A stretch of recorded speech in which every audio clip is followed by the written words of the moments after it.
Before Pink Floyd became a rock legend, it was built on the brilliance of one man, Syd Barrett. His surreal lyrics, experimental sounds, and dreamlike vision shaped the band's early identity.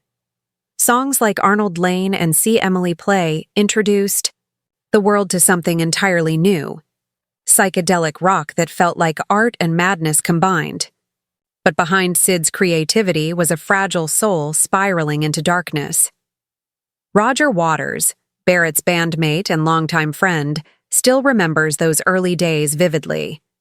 Syd was the heartbeat, Waters once admitted. Without him, there wouldn't have been Pink Floyd. Yet, as the fame grew, Syd began slipping away, mentally and emotionally, leaving behind a void that would haunt the band forever. When genius turned into chaos by the late 1960s, Barrett's behavior became increasingly unpredictable. His creativity remained unmatched, but his grip on reality began to crumble. Friends and bandmates noticed his erratic performances, long silences during shows, strange guitar strumming, and lyrics that made little sense. The band didn't know it at the time, but Syd was battling what many now believe was severe mental illness, worsened by heavy LSD use. Waters described it as watching someone you love fade right in front of you. The situation reached a point where the rest of the band couldn't continue. They brought in David Gilmour, an old friend, to cover for Syd during performances, at first temporarily. But soon, the painful truth became clear. Syd couldn't return. The day Pink Floyd moved on in early 1968, Pink Floyd made the heartbreaking decision to move on without Barrett. They stopped picking him up for rehearsals, a silent goodbye that cut deep for everyone involved, especially Roger Waters. "It was the hardest thing I've ever done," Waters later confessed. "We didn't fire him in a meeting or make an announcement.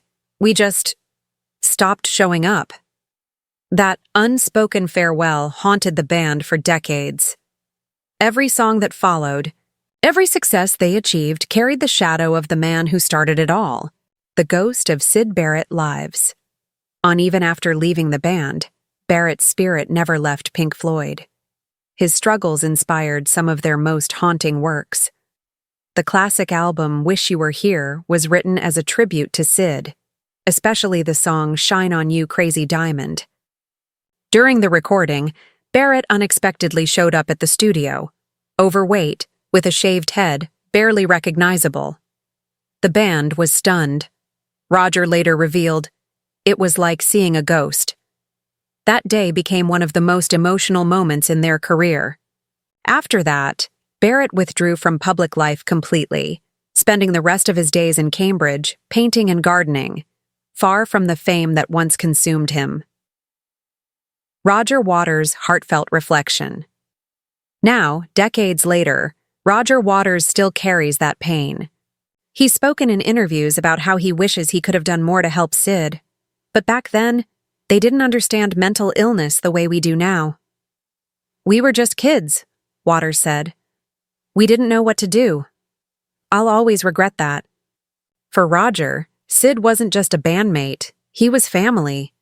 His downfall became a symbol of how fame and genius can destroy even the brightest minds. A legacy written in sorrow and song. Syd Barrett passed away in 2006, but his presence still lingers in every Pink Floyd record. For Roger Waters and millions of fans, he remains the soul of the band, the spark that started a revolution in rock music. "Every time I play Wish You Were Here," Roger once said softly, "I'm still talking to Syd."